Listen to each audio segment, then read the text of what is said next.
కామారెడ్డి జిల్లాలో కల్తీ కల్లు తాగిన ఘటనలో బాధితుల సంఖ్య క్రమంగా పెరుగుతోంది. సోమవారం సాయంత్రం నుంచి ఒక్కొక్కరిగా వచ్చి ఆసుపత్రిలో చేరుతూ ఉండటంతో వీరి సంఖ్య 69కి చేరింది. బాధితులకు బాన్సువాడ, నిజామాబాద్ ఆసుపత్రుల్లో చికిత్స అందిస్తున్నారు. కల్లు దుకాణ నిర్వాహకులపై కేసు నమోదు చేసిన ఎక్సైజ్ పోలీసులు ఒకరిని అదుపులోకి తీసుకున్నారు. కామారెడ్డి జిల్లాలో కల్తీ కల్లు కలకలం కొనసాగుతోంది. ప్రస్తుతం బాధితుల సంఖ్య 69కి చేరింది. బాన్సువాడ ఆసుపత్రిలో 55 మందికి, నిజామాబాద్ ఆసుపత్రిలో 14 మందికి చికిత్స అందిస్తున్నారు. నస్రుల్లాబాద్ మండలం దుర్కిలోనే 25 మంది బాధితులు ఉన్నారని అధికారులు తెలిపారు. బాధితుల సంఖ్య మరింత పెరిగే అవకాశం ఉన్నందున నస్రుల్లాబాద్, బీర్కూరు మండలాల్లోని ఆయా గ్రామాల్లో వైద్య శిబిరాలను నిర్వహిస్తున్నారు. అత్యవసర పరిస్థితుల్లో ఆసుపత్రికి తరలించేందుకు అంబులెన్స్లను అందుబాటులో ఉంచారు. బాధితుల ఆరోగ్య పరిస్థితి ప్రస్తుతం నిలకడగా ఉందని బాన్సువాడ ఆసుపత్రి సూపరింటెండెంట్ విజయలక్ష్మి తెలిపారు. కల్లులో కలిపే మత్తుమందు మోతాదుల్లో తేడా వల్లే ఆసుపత్రి పాలైనట్లు బాధితులు చెబుతున్నారు. ఎక్సైజ్ వాళ్ళే చేసుకున్నారు. అదేంటో అనేది డ్రగ్ వాళ్ళకి తెలిసినట్టున్నది. ఆల్ప్రజోలం అని చెప్తున్నారు. వాళ్ళు కామన్గా అదే కలుపుతారంట డైలీ.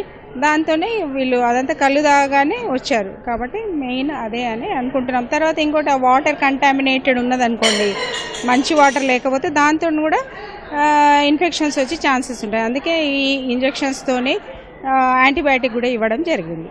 చాలా వరకు కోలుకుంటున్నారు. కొందరు ఇక్కడ మనకు ఐసీ ఫెసిలిటీ లేదు, దానివల్ల కొందరు కోలుకునే వాళ్ళని, ఇంకా సీరియస్ అయ్యే ఛాన్స్ ఉన్న వాళ్ళని మనం Nizamabad government general hospital medical కాలేజ్కి, Kamareddy government general hospital medical కాలేజ్కి మనం రిఫర్ చేశాము. ఇప్పుడు పేషెంట్కి కూడా దానికి తగిన ట్రీట్మెంట్ మనం చేస్తున్నాము. మేడం చెప్పినట్టు 36 to 48 hours అబ్జర్వేషన్లో పెట్టి ఆరోగ్యం అప్పటి వరకు కూడా నిలకడగా ఉంటే మనం డిశ్చార్జ్ ప్లాన్ చేస్తాము. తగినంగా చాలామంది చిన్నపిల్లలు కూడా, ఇందులో ఒక అబ్బాయి 12 years బాబు కూడా ఉన్నాడు. కళ్ళు తాగిన వల్ల నేలకు దొడ్డు అయింది, మాట్లాడడానికి రాలేదు. మళ్ళీ నరాలు మొత్తం పడిపోవడం, మిరుసులు గిట్ట పడిపోవడం అట్లా అయింది. అంతా ఇక్కడ హాస్పిటల్కి తీసుకొచ్చారు. మొత్తం అంతా ఇక్కడ తీసుకురాగానే ట్రీట్మెంట్ కాగానే అంత జ్వరం మంచిగా కోలుకి ఉన్న బాగా మంచిగా అయినా. అది ఏమన్నా ఎక్కువ కలిపిర్రా ఏంది అని అనుకోవాటినా డైలీ అక్కడనే తాగుతా. అదే దుకాణంలో తాగుతా, ఒకటే దుకాణంలో. నేను ఏదో దందా కోసమని వెళ్ళాను. అక్కడికి దందా కోసమని వెళ్ళాను. ఇక్కడ తిరిగి అక్కడ దూపు అవుతుందని ఈ టైం మధ్యాహ్నం అయిపోయింది, 12-1 అవుతుంది టైం పోయిందని అక్కడికి వెళ్ళాము. తాగాను, బాగా ఇబ్బంది బాగా అయిపోయింది. అంతకుముందు కూడా తాగాం కానీ ఇంత పొగ ఫుల్లు అంతా మాది వెళ్ళేది. ఇప్పటికైనా నేలకు దొడ్డు అయిపోయింది కొద్దిగా. నిన్న నుంచి వచ్చిన వారికి ఏమాత్రం ఇప్పటికైతే మాట్లాడుతున్నా, నిన్నైతే ఏమాత్రం కూడా మాట్లాడలేదు. ఇప్పటికైతే నోరు కొంచెం వస్తుంది కొద్దిగా. బాన్సువాడ ఆసుపత్రిలో చికిత్స పొందుతున్న బాధితులను స్థానిక MLA Pocharam Srinivas Reddy, sub collector Kiranmayi పరామర్శించారు. మెరుగైన వైద్యం అందించాలని వైద్యులను ఆదేశించారు.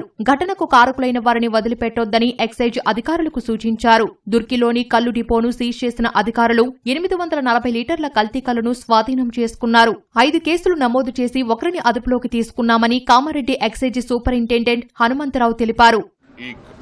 దీని కారకులైనటువంటి వ్యక్తుల మీద కఠినంగా చర్య తీసుకోండి. ఎవరిని కూడా ఉపయోగించకండి. ఏ ఒత్తిడి వచ్చినా మీరు దాన్ని పక్కన పడేసి, ప్రజల ప్రాణాలు ముఖ్యం, ప్రజల యొక్క ఆరోగ్యం ముఖ్యం కాబట్టి గట్టి చర్యలు తీసుకోవాల్సిందిగా ఎక్సైజ్ డిపార్ట్మెంట్ వారికి కూడా నేను కోరుతా ఉన్నాను. ఇంకా వేరే దగ్గర కూడా ఇలాంటి మళ్ళా పునరావృతం కాకుండా తగు చర్యలు తీసుకోవాలని ఎక్సైజ్ అధికారులను కూడా ఆదేశిస్తా ఉన్నాం. 4 విలేజెస్ అండి మేము ఐడెంటిఫై చేసింది. దుర్కి ఒకటి, Damarancha comes under Birkoor mandal, Durki, Ankol and Ankol Tanda. ఈ విలేజెస్లో ఈ కళ్ళు తాగిన వాళ్ళు ఎఫెక్ట్ అయ్యారు అని తెలిసింది. సో ఈ 4 విలేజెస్లో కూడా మేము మెడికల్ క్యాంప్ సెటప్ చేసేసి మా స్టాఫ్ కంటిన్యూస్గా పెట్రోలింగ్ చేయిస్తూ ఉన్నాము. ఏమైనా కంప్లైంట్స్ ఉన్నారు అంటే ఇమీడియట్గా వాళ్ళని తీసుకొచ్చి అంబులెన్సెస్ ద్వారా షిఫ్ట్ చేయించుకుంటున్నాము. రిజిస్టర్ చేసాం, ఆల్ టీఎఫ్టీస్ని ఇన్వాల్వ్ చేసాం. దానికి సంబంధించినటువంటి కేసు ఇన్వెస్టిగేషన్ నడుస్తూ ఉంది. సో దానికి 5 కేసెస్ రిజిస్టర్ చేసి ఆల్రెడీ 6 పర్సన్స్ని దాంట్లో ఇన్వాల్వ్ చేసి 1% అరెస్ట్ అయ్యారు. 3 టీమ్స్ ఎఫర్ట్గా 3 టీమ్స్ని ఫామ్ చేశాము. బెస్ట్ ఎఫర్ట్స్ పెట్టేసి వాళ్ళందరినీ దాంట్లో సంబంధించి ఇన్వాల్వ్మెంట్ ఉన్నటువంటి అందరి ముద్దాయిల్ని అరెస్ట్ చేసి స్ట్రింజెంట్ పనిష్మెంట్ ఇవ్వడం జరుగుతుంది. సో దాని కెమికల్ అనాలిసిస్ రిపోర్ట్ వచ్చిన తర్వాత తెలుస్తుంది. కల్తీ కల్లు బాధితుల సంఖ్య పెరిగే అవకాశం ఉన్నందున అప్రమత్తంగా ఉంటూ అధికారులు చర్యలు చేపడుతున్నారు.